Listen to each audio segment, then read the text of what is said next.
Bonjour chers abonnés, parents et amis. Nous sommes ravis de vous présenter cette nouvelle édition de INA-Info, le journal des élèves du collège de l'élève Institut des Nations. Nous mettrons l'accent sur 3 points. Tout d'abord, les résultats de la 4e séquence. Ensuite, la reprise des cours de mathématiques. Et enfin, la vie au collège. S'agissant du premier point sur les résultats de la 4e séquence, nous pouvons d'emblée dire que ces résultats sont satisfaisants dans l'ensemble en termes de taux de réussite. Les élèves de Form 1 ont cartonné avec 100%, suivi de la 6e 99%, 5e 97%, 4e 97%. Les 3e sont encore à la crème avec un taux de réussite de 70%.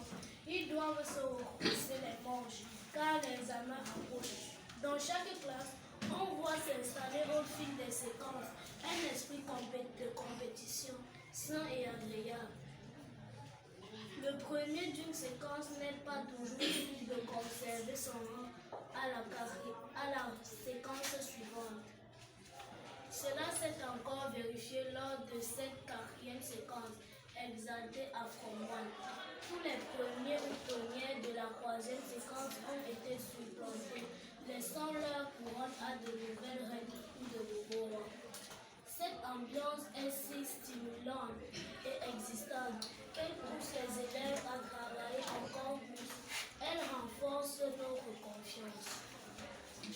Le deuxième point de l'actualité concerne la reprise des cours de maths.